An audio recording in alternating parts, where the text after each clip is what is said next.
Olá, pessoal. Estamos aqui para mais uma aula do curso de Psicologia do Desenvolvimento, dentro do curso de Licenciatura em Ciências da Univesp.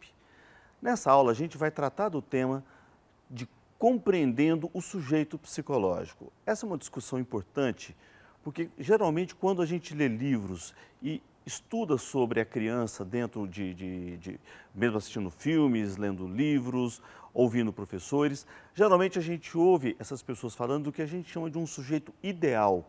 O que é o sujeito ideal? É aquele sujeito que um autor como Piaget, como Vygotsky, como Freud, que eles descrevem um sujeito específico que eles conheceram durante a sua atividade profissional e, de repente, tentam generalizar esse sujeito como se fosse um sujeito ideal que representasse todos e cada um dos seres humanos com quem a gente convive. Então, quando a gente fala de sujeito psicológico, de compreender sujeito psicológico, é tentar entender a complexidade desse sujeito, que ele não é, muitas vezes, o que a gente vê em algumas das teorias. A gente vai discutir isso um pouco mais adiante, mas quando a gente estuda, por exemplo, o desenvolvimento cognitivo de uma criança, é claro que uma criança que está dentro da nossa sala de aula não é exatamente aquela criança que o Piaget descreveu no seu livro ou em alguns dos textos que ele escreveu. Essa criança é muito mais do que aquilo. Esse que é o sujeito psicológico que eu estou trazendo para vocês. O sujeito epistêmico, vamos dizer assim, é o sujeito ideal, é aquele sujeito que tenta representar a universalidade, aquilo que é de comum em todos os seres humanos. Mas a gente não vai encontrar esse sujeito epistêmico dentro do Joãozinho, da Mariazinha, que estão dentro da nossa sala de aula, porque sujeitos são complexos. Eles têm outras características que não são apenas aquelas que a gente está falando do sujeito epistêmico, que é como que ele tem uma estrutura lógico-matemática ou como que ele tem uma determinada fase do desenvolvimento psicossexual. Cada um de nós e cada aluno nosso é muito mais complexo do que isso, e é isso um pouco que a gente vai tentar entender nessa aula. E para começar, eu vou falar um pouco do que é dentro da filosofia, da teoria do conhecimento, o que é o pensamento simples ou simplificador. E a minha referência é Edgar Morin, sociólogo francês, que trabalhou com isso e que colocou como teoria que o pensamento simples, ele desintegra a complexidade do real. Ele mutila, reduz, cega e trata de maneira unidimensional a realidade.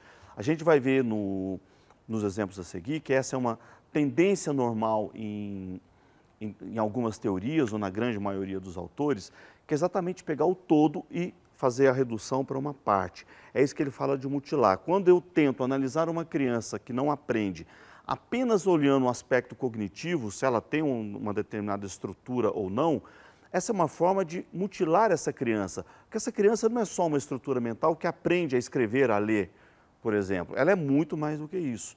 Então, o que o Morin está chamando a atenção é que esse pensamento simplificador, quando a gente emprega para analisar toda criança na escola ou na nossa vida pessoal, a gente pode estar mutilando a totalidade dessa criança.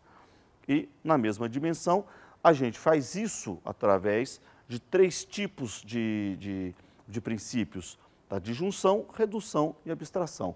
Eu não vou entrar em maiores detalhes, porque não é o objeto dessa aula, mas, basicamente, quando a gente fala de uma disjunção, nós estamos dizendo que a gente separa o todo.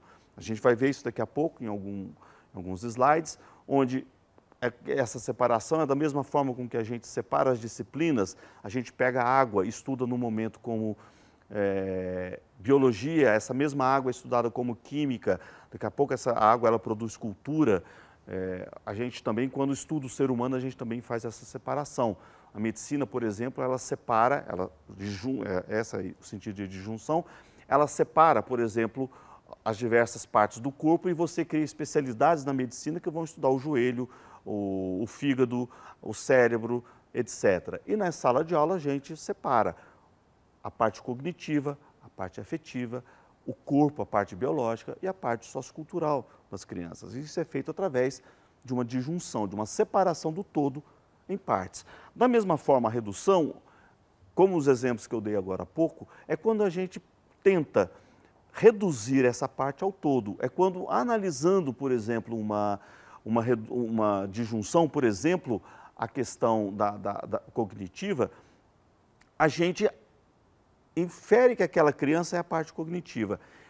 A gente fala mal daquela criança, a gente diz que ela não é inteligente, ou mesmo que ela é burra. Por quê? Porque ela não tem aquela determinada condição de aprender um conteúdo que eu estou ensinando a ela. Isso é uma redução. Reduzir toda a complexidade de um ser humano a um aspecto da vida dele, que é a aprendizagem de um conteúdo X, Y ou Z que a gente está trabalhando naquele momento.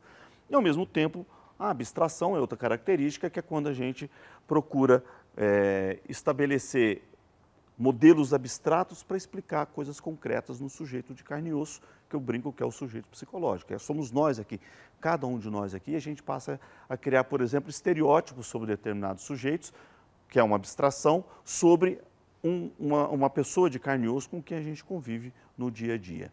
Para trabalhar no outro aspecto também, eu gostaria de chamar a atenção de vocês também, quando a gente fala do desenvolvimento humano, a gente está falando de modelos do desenvolvimento humano e que geralmente eles vão seguir essa reta ascendente. A maioria das teorias em psicologia, elas vão estabelecer fases, estágios, como vocês vão ver aqui, mas lembrando que essas teorias, dentro desse ponto de vista que eu estou apontando para vocês aqui, elas geralmente têm essa característica de disjunção e de redução, portanto, de pegar, ao falar que o desenvolvimento cognitivo se dá numa fase como sensório-motora, pré-operatório, operatório concreto, operatório formal, eu estou fazendo uma análise de uma característica dessa criança e geralmente estabelecendo um modelo de desenvolvimento que começa embaixo e ele vai evoluindo em direção a níveis cada vez mais avançados. Da mesma forma, eu posso fazer um desenvolvimento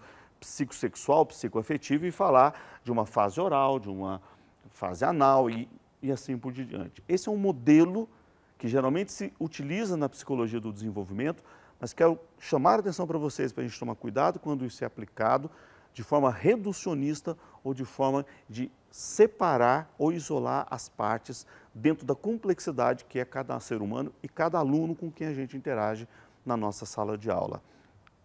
Para avançar nessa discussão, eu quero começar a mostrar para vocês, e agora exemplificar através dessa outra imagem aqui, o que é esse sujeito psicológico. Colocando aqui o sujeito psicológico, eu vou representar, tanto tem um lado consciente como um lado não consciente, tomando cuidado que eu não estou usando o termo aqui inconsciente, porque ele já é fruto de algumas teorias, eu não estou falando aqui de nenhuma teoria específica que fala do inconsciente, como a psicanálise, nada disso. Eu estou dizendo que todos nós aqui temos milhares de processos que são não conscientes.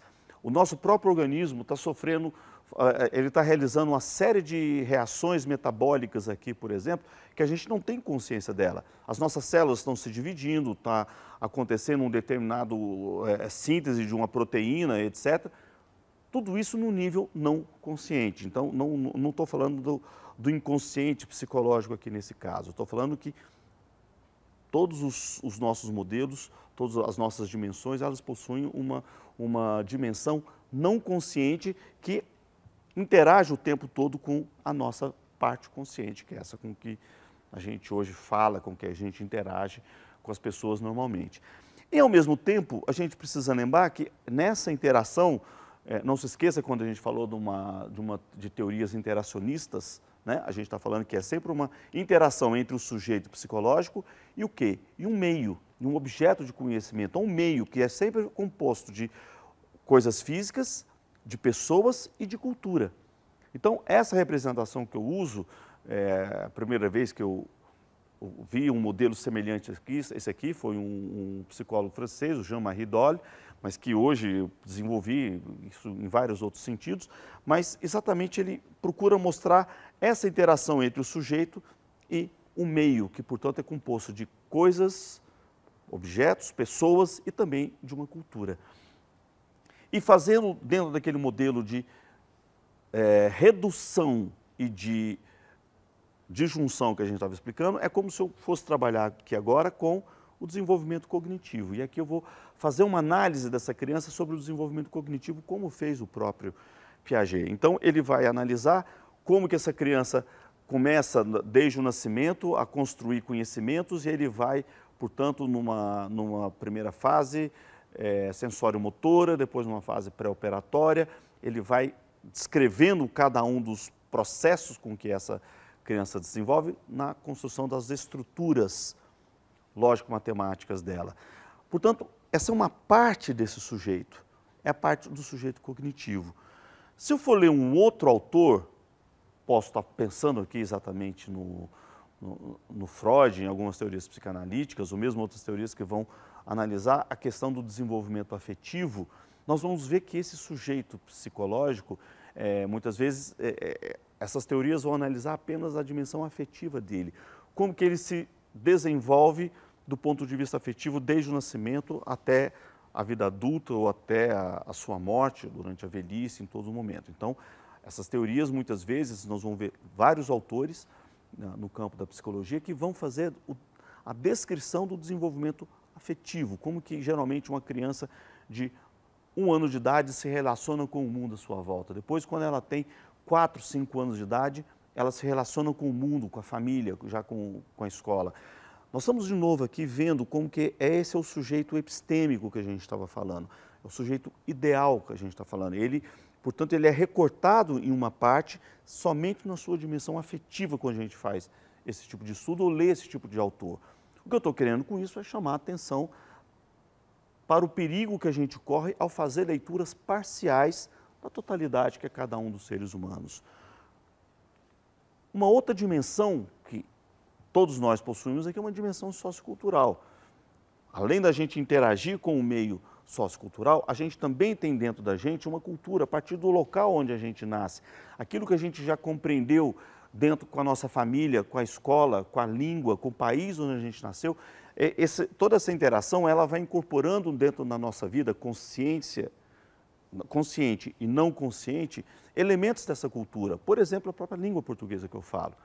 Certo? A língua, ela é resultado de uma cultura.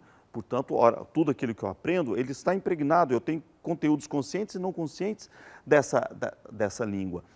A mesma coisa que eu posso pensar de um determinado conhecimento que tem a ver com o universo onde eu vivo naquele determinado país, por exemplo, que gosta de futebol. Isso faz parte dessa nossa cultura e, portanto, muitas vezes alguns autores vão pegar somente essa dimensão e vão querer explicar o desenvolvimento humano simplesmente a partir da cultura onde o sujeito nasceu e aquilo que ele aprendeu nessa perspectiva. E, finalmente, indo para uma quarta dimensão, é a dimensão biológica, que geralmente a gente vê ela muito em manuais de medicina, onde a gente vê hoje a questão, por exemplo, da hereditariedade. A gente vê muitos manuais de medicina que vão dizer como que a criança, no seu desenvolvimento, ela foi saindo, por exemplo, de um determinado órgão que ainda não está totalmente desenvolvido, como o cérebro, como as próprias mãos, habilidade de movimento, e como que à medida que o tempo vai passando, de novo aquela setinha ascendente, né, cheia de fases, como que essa psicologia, ela foi dividindo em fases e foi explicando parcialmente cada um dos tipos de desenvolvimento que a criança tem. No caso do biológico, a medicina e a psicologia junto dela foi demonstrando como que, por exemplo, uma criança desenvolve um órgão durante os 2 primeiros anos de vida, ou desenvolve uma capacidade motora, por exemplo, no 3º e no 4º ano de vida. E tudo bem, porque o que a gente precisa entender disso, dessas 4 dimensões que a gente falou até agora aqui, que eu falei até agora, é que todas elas são frutos de teorias muito bem elaboradas, muito bem desenvolvidas durante muito tempo por pesquisadores brilhantes, mas que a gente precisa ter cuidado porque geralmente elas são vistas de forma reduzida, de forma reducionista, onde apenas se olha um aspecto da vida dessas pessoas. E é aí que a gente chega nessa ideia do pensamento complexo para ajudar a gente a entender como que a gente foge desse princípio da redução, da simplificação, né, da disjunção, e vou utilizar novamente o Edgar Morin como referência, quando ele fala, teoricamente, que a complexidade é um fenômeno quantitativo, ela pressupõe uma quantidade extrema de interações e interferências entre um número muito grande de unidades. Quando eu estou falando aqui, conceitualmente, de qualquer fenômeno que vai ter uma quantidade enorme de interferências, de coisas relacionadas. De acordo com Mohan também, a complexidade é o tecido de eventos, ações, interações, retroações, determinações, acasos que constituem nosso mundo fenomênico. Chique essa palavra, né? Fenomênico, mas a gente começa a entender que, na verdade, a complexidade é tudo aquilo, é todo aquele fenômeno. Pensa numa sala de aula, a quantidade de fenômenos que estão acontecendo ali simultaneamente, quantidade de sentimentos, de emoções, de corpos que estão ali, de culturas diferentes, religiões diferentes, certo? De condições cognitivas diferentes, tudo dentro do mesmo espaço. Ou pensa numa criança, quando ela tem todas essas características em cada uma delas, ou em cada um de nós. Quando ela interage, as pessoas interagem, elas exatamente o que elas fazem é ter uma série de ações, fenômenos, uma infinidade de variáveis, de fenômenos que estão ocorrendo simultaneamente e que impedem com que a gente possa fazer uma leitura reducionista no mundo real da sala de aula. Por isso que a forma com que eu utilizo para representar essa complexidade de cada um de nós, de cada ser humano, ou desse sujeito psicológico, que é o sujeito de carne e osso, que não é o sujeito epistêmico, aquele que foi recortado só para eu analisar como que se dá o desenvolvimento da estrutura dele, só para dar como se dá o desenvolvimento moral dele, ou como se dá o desenvolvimento biológico desse ser humano. Quer dizer, eu preciso entender que ele é tudo isso aqui simultaneamente. Cada um de nós, e cada criança ou cada aluno na nossa sala de aula, ele possui uma dimensão biológica, ele possui uma dimensão cognitiva, ele possui uma dimensão sociocultural e ele possui uma dimensão afetiva, que interage com o mundo físico, interpessoal e sociocultural. Essa interação, ela ocorre através do que eu vou chamar aqui, teoricamente, de alguns mediadores desse processo, dessa interação, que são milhares de elementos que mediam essa relação nossa. Por exemplo, no caso do esquema cognitivo, exatamente aquilo que o Piaget vai chamar na sua teoria dos esquemas motores, por exemplo, certo? Dos esquemas mentais. No caso da cultura, a linguagem. A linguagem é um elemento da nossa dimensão sociocultural e que é ela que a gente utiliza para interagir, não só com as pessoas, com o mundo físico, para nomear as coisas, mas também com o nosso próprio organismo, com a nossa cognição, com o nosso afeto. Todo mundo fala, a linguagem ela tem um papel muito importante no desenvolvimento afetivo, no desenvolvimento cognitivo, no desenvolvimento biológico. É a linguagem, por exemplo, como uma coisa cultural, que exatamente faz essa mediação. Da mesma forma, os sentimentos. Dentro do desenvolvimento afetivo, nós temos, por exemplo, sentimentos de raiva, de amor, de ódio, que ajudam nessa interação do sujeito com o mundo externo e também o mundo interno. Eu sinto raiva de mim mesmo, isso pode afetar o meu desenvolvimento cognitivo, isso pode criar problemas até no meu próprio desenvolvimento biológico, porque eu tenho uma determinada condição afetiva que cria problemas para o meu desenvolvimento biológico e também na minha relação com o mundo cultural, comigo mesmo, através dos sentimentos. E, por fim, no mundo biológico, os neurotransmissores, pensando no funcionamento do cérebro. Um determinado estado de ânimo pode gerar, por exemplo, a falta de um determinado neurotransmissor, ou eu tenho uma deficiência de um determinado neurotransmissor que vai ter relação na minha aprendizagem cognitiva, dos meus afetos e também na minha relação com a linguagem, por exemplo. Então, são esses mediadores, vamos dizer assim, que pertencentes a cada um dos sistemas ou dimensões que compõem a nossa individualidade, o sujeito psicológico, vão compor o que é cada um de nós, a nossa identidade, a nossa personalidade. Agora, se a gente parar para pensar na quantidade de sentimentos, emoções, de neurotransmissores, que são milhares, de esquemas cognitivos, de palavras que a gente tem na nossa vida, imagina tudo isso interagindo simultaneamente. É um fenômeno extremamente complexo. E, portanto, para poder terminar um pouco com essa discussão e terminar com essa aula, o objetivo central é mostrar para vocês essa complexidade e tentar chamar a atenção para a tentativa que muitas vezes a gente faz em sala de aula, ou muitas vezes na nossa própria família, com a gente, com amigos, de redução da complexidade do ser humano. De achar que o nosso aluno, ele não aprende porque ele tem um problema de família, ele tem um problema afetivo, o pai e a mãe se separaram. Ou ele tem um problema, ele não está aprendendo o meu conteúdo porque ele tem dificuldade de linguagem, ou ele não está aprendendo porque ele tem um problema neurológico, ou ele não está aprendendo porque ele tem um problema cognitivo de uma estrutura operatória que ele não construiu. Quer dizer, tudo isso a gente precisa analisar de forma complexa para não, muitas vezes, criar estereótipos e não achar que as crianças aprendem. Não aprendem por conta de partes do todo. A gente precisa aprender a compreender essas crianças, esses sujeitos de carne e osso, e cada um de nós aqui, como sujeitos complexos como esse daqui. Isso muda um pouco a nossa visão em sala de aula e da forma com que a gente lida com os nossos alunos e alunas. Bom, é isso por essa aula. Obrigado e um abraço a todos e a todas.